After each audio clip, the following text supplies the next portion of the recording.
día de hoy vamos a conversar acerca de la coyuntura política actual en nuestro país.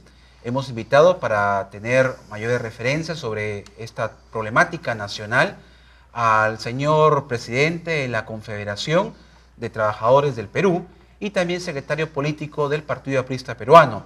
Es el señor Benigno Chirinos Sotelo. Bienvenido, señor Chirinos, a UPAV Noticias. Muchas gracias por esta cobertura. A sus órdenes. Bueno, indudablemente que uno de los temas que preocupa a la opinión pública y de mayor expectativa es el caso de Odebrecht, el caso de corrupción que ya todo el país conoce y que justamente en estos 2 últimos días del mes de febrero va a tener la oportunidad el señor Barata de ofrecer o de responder las preguntas de los fiscales allá en Sao Paulo. ¿Cuál es su opinión respecto a este caso y sobre todo teniendo en cuenta que están involucrados expresidentes de la República, ¿no? Bueno, en principio nosotros queremos precisar que esta es la gran oportunidad de golpear duramente a la corrupción. Esta es la oportunidad de que esto pueda significar el fin de este flagelo que nos acompaña desde la iniciación de la República. Sin embargo, es bueno también decir de que el caso de Odebrecht, que ha corrompido a muchos políticos de América Latina y de África, ha sido descubierto por la Fiscalía y el Poder Judicial, no del Perú, sino por la Fiscalía y el Poder Judicial de Brasil y de los Estados Unidos. Creo que la Fiscalía de la Nación y el Poder Judicial, sea quien fuera sus autoridades, no hicieron el trabajo adecuado. Pero esto ya es parte de la crítica y del enfoque político. Lo concreto es que nosotros creemos que esto tenga que profundizarse de tal manera que salga a la luz todos aquellos que sean responsables, pero de un periodo siguiente, desde Fujimori, donde comienza a trabajar Odebrecht, hasta PPK. Y en ese espacio de tiempo, todos los gobiernos regionales. Claro, hay muchos funcionarios. Así es, como también los gobiernos municipales. Y caiga quien caiga al lugar que usted ya sabe, la cárcel. En eso somos muy claros. La Confederación de Trabajadores del Perú, en el mes de septiembre, octubre y noviembre del 2016, realizó plantones ante el fiscal de la Nación de aquel entonces y le exigíamos que acelere su trabajo. En febrero y en marzo del año pasado, nuestra central, la CTP, también hicimos esos plantones. Y ahí acuñamos un término que ahora lo utilizan todos: caiga quien caiga. Eso es saludable para la nación, saludable para la democracia, y creo que esto no debe concluir hasta conocer exactamente quiénes estuvieron comprometidos en la corrupción. Y si hubiera alguno nuestro, a la cárcel también. Correcto. Usted ha mencionado el liderazgo, ¿no es cierto?, de la CTP. Sin embargo, en los últimos tiempos, ¿no?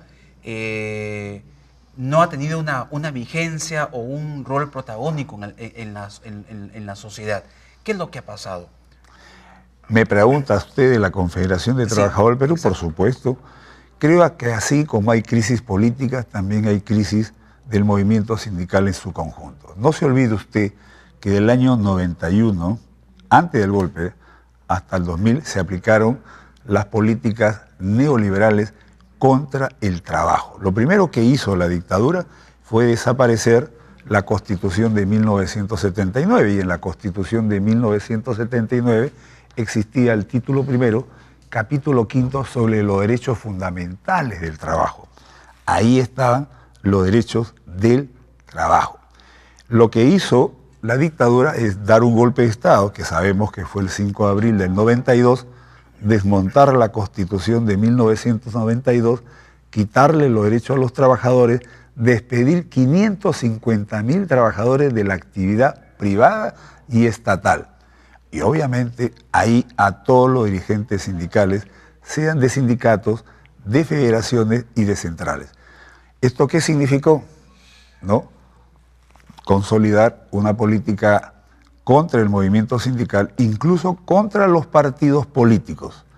Y hasta ahora no nos hemos repuesto, pero usted comprobará que hace 10 años para acá, la central a la cual yo soy presidente, hemos recuperado nuestro espacio. Tanto es así que el martes de la semana pasada hubo un Consejo Nacional del Trabajo para ver el sueldo mínimo vital de acuerdo al artículo 24 de la Constitución Política del Estado. Ahí hemos estado todos los representantes de las centrales sindicales y dentro de ellas la CTP, los empresarios de Confiex, Sociedad Nacional de Industria, ADES, Cámara de Comercio de Lima y otros, y ha estado el ministro Javier Barreda con sus dos viceministros. En ese debate, la CTP marcó una dirección que los medios de comunicación de Lima lo han podido transmitir. Yo no sé si por acá habrá sucedido lo mismo. ¿Cuál es la posición exacta que tiene sobre este posible incremento del sueldo mínimo vital? No solamente se limita al incremento del sueldo mínimo vital, que según la Constitución, artículo 24, debe verse cada dos años por intermedio de los actores. ¿Quiénes son los actores? Trabajadores, empresarios y el Estado vía el gobierno de turno. Bueno, ahí estamos revisando con una comisión técnica que se instaló al día siguiente del Consejo Nacional del Trabajo hasta el día 5 de marzo. ¿Por qué? Porque el 6 de marzo a las 4 de la tarde nos hemos vuelto a citar el Consejo Nacional de Trabajo para ver el insumo de la comisión técnica y de acuerdo a eso tomar una determinación. Pero lo que quería yo agregar y que es sustantivo es la actitud de los empresarios, Confiex, Sociedad Nacional de Industria y ADES, que se oponen a rajatabla el incremento del sueldo mínimo vital. Sin embargo, estos sectores tienen muy poco que hablar, porque las estadísticas determinan lo siguiente. Se ha crecido en un 17% el sector entre la construcción, un 8,9%, las agroexportaciones y 7,4%, lo que significa el grupo de los textiles. Si eso es así, entonces ¿por qué ese crecimiento también no se revierte en los que no tienen nada? Además, nosotros creemos que aumentar el sueldo mínimo vital va a vitalizar el movimiento económico, porque un trabajador que gana 850 y le aumentan una cantidad determinada, que va a ser muy poco, ¿qué es lo que va a hacer? ¿Va a ahorrar? No, va a comer un poquito más, va a comprar los útiles escolares o va a comprar vestidos. Y eso, ¿qué produce? Un movimiento circulante que va a inyectar el movimiento en su conjunto a favor de la reactivación económica. Los empresarios están en una posición para nosotros censurable, pero vamos a ver qué es lo que pasa el día 6 cuando tengamos los insumos de la comisión técnica, donde están los empresarios con sus técnicos, donde estamos los trabajadores con nuestros técnicos y donde está el Ministerio de Trabajo con los suyos. Ahora, ¿cuál es la posición que tiene también la CTP respecto a esta moción de vacancia del presidente Kuczynski? Dimos el mismo día, ahora se utiliza pues las redes, amigo periodista. Entonces, ese mismo día dimos una conferencia de prensa que salió por las redes en vivo y en directo. Me tocó hacer la presentación del tema y decir, entre otras cosas, lo siguiente. La señora Bartra, parlamentaria por la libertad, no solamente está equivocada, sino ha cometido el mismo error que le costó casi la caída al gobierno de Ollanta Humala con la ley Pulpín, acuérdese usted. Así es. Esos sistemas de proyectos, incluidos el estar dirigido a la juventud, sobre pretexto, ¿no?, de darle trabajo o para darle capacitación técnica, no es otra cosa que buscar jóvenes sin derechos y con explotación. Este es un sistema esclavista. Nosotros hemos analizado el proyecto, sobre todo el último, dirigido a los estudiantes que acaban carreras técnicas y sobre pretexto de su preparación tienen hasta 3 años, ¿no?, para hacer este tipo de preparación y no ganar absolutamente ni un sol. Va contra la Constitución Política del Estado, que establece que todo trabajo es remunerado. Va en contra también de lo que establece la Organización del Trabajo, que es la organización mundial que rige los estándares del trabajo decente. Dice que tipos de trabajo como el de la doctora Bartra, que no le dan nada a estudiantes o pretexto de capacitación, está tipificado como trabajo no decente, mejor dicho, un sistema que conlinda con lo ilegal, nosotros le llamamos esclavista. Es por eso que la reacción de todas las centrales sindicales y sobre todo de los jóvenes ha sido tal que ya inmediatamente, al día siguiente, la Junta de Portavoces se reunió para anular la exoneración de la segunda votación. Le habían exonerado la segunda votación, ¿no? Pero ahora, por reunión de la Junta de Portavoces, va a volver al Pleno y naturalmente ahí van a anular este proyecto porque es nocivo, va en contra de los derechos fundamentales de la juventud. Y además creaba otro precedente, porque los que son de carreras universitarias y hacen prácticas son pagadas. En cambio ahora a los estudiantes de educación técnica no eran pagadas, con lo cual atentaba contra el convenio 111 de la Organización Internacional del Trabajo, que determina la no discriminación. A unos no le pueden pagar por sus prácticas y a otros no pagar. No, eso se llama discriminación. Claro. ¿Por qué al universitario sí y al de nivel técnico superior no? Y el convenio 111 fue suscrito por el Estado peruano. Claro. En ese sentido, creo que es censurable la actitud de la doctora Bartra, que es del grupo del Fujimorismo, donde está también personajes que ustedes conocen y que naturalmente no hace otra cosa que demostrar que el Fujimorismo siempre está en contra de los trabajadores, porque ellos fueron los que nos quitaron todos los derechos del 90 al 2000 con su jefe, Alberto Fujimori. El recientemente indultado en un canje político vergonzoso. Claro, justo le preguntaba, ¿no? El tema de la vacancia, que es la moción. ¿Ustedes como Central de Trabajadores de Perú están a favor o en contra de eso? Nosotros nos pronunciamos públicamente el día 27 de diciembre. Cuando se produjo sorpresivamente, 3 días antes, la libertad, entre comillas, vía una gracia presidencial. Pero nosotros ya habíamos marcado una posición.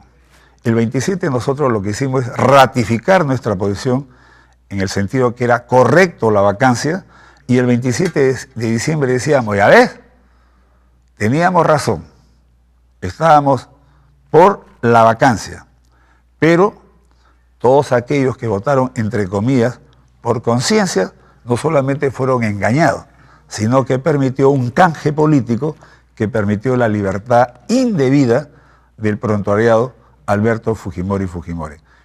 Conclusión, nosotros estábamos a favor de la vacancia porque está aprobada la corrupción que había cometido don Pedro Pablo Kuczynski cuando era ministro en la época de Toledo, utilizando su empresa para hacer negocios, sobre todo en el Perú, con Odebrecht, que por lo demás, en lo que va a decirse entre hoy y mañana, por barata, con toda seguridad, van a salir cosas que ya sabemos nosotros, porque están dentro de la comisión precisamente contra la corrupción, y que esta comisión nos ha entregado a los trabajadores como información. ¿Ustedes están a favor de la vacancia presidencial? Sí, porque no puede haber, si luchamos contra la corrupción, ¿cómo nosotros vamos a avalar un presidente corrupto?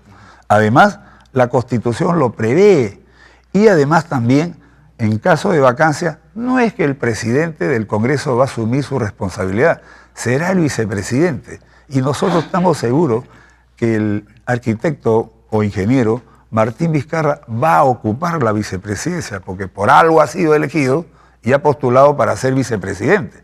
Lo que pasa es que dentro de la estrategia para salvar a Pedro Pablo, ellos salían los tres diciendo que no iban a aceptar, en caso de la vacancia, la primera y la segunda vicepresidencia. Pero esa era una estrategia. Lo conocemos a Martín Vizcarra y se muere por ser presidente. Correcto. Finalmente, señor Chirino Sotelo, al inicio de la entrevista conversábamos de este caso de corrupción de Odebrecht, donde están involucrados expresidentes de la República. Se está investigando, no hay todavía la certeza. Entre ellos, usted también es secretario político del Partido Aprista Peruano. ¿Qué pasaría en un supuesto caso que el expresidente García resultara involucrado en estos actos de corrupción? ¿Cuál sería la posición que asumiría el partido frente a esta situación? Nosotros hemos tenido 4 eventos en los últimos 3 meses. Comienzo con los 3 últimos. En el mes de septiembre tuvimos el 61 plenario del Congreso del partido. En el mes de diciembre, el 62 plenario, y el 24 aquí en Trujillo, el 63 plenario. ¿Qué es un plenario? Es la reunión de todos los dirigentes regionales del APRA a nivel nacional, como también de las organizaciones funcionales.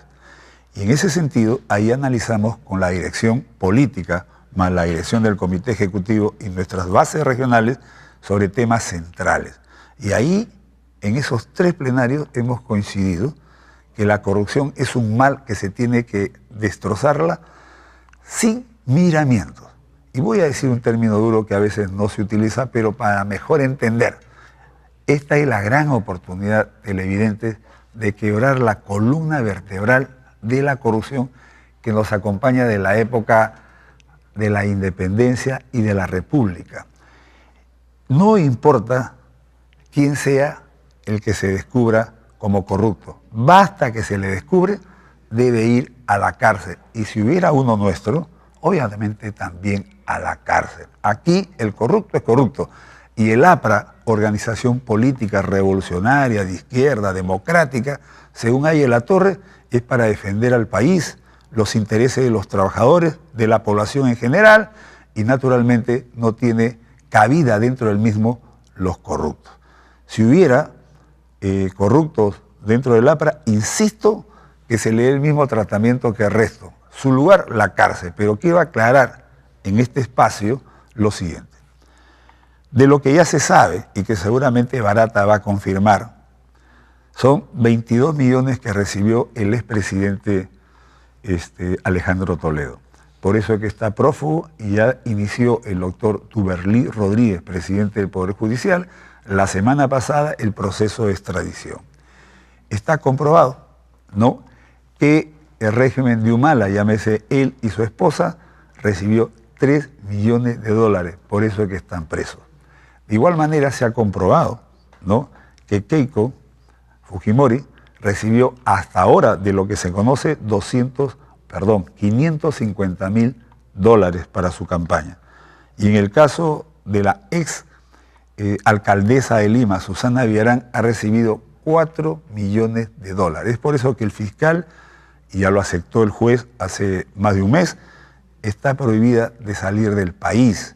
Y esta semana que viene el fiscal va a pedir al juez que ordene su captura. En el caso de García, 0 dólares. Muy bien, gracias. Estuvo con nosotros el presidente de la Confederación de Trabajadores del Perú, el señor Benigno Chirino Sotelo. Conversamos sobre temas de actualidad, de coyuntura política en nuestro país. Gracias. A usted, muchas gracias. Hacemos una pausa y regresamos en UPAO Noticias, edición mediodía.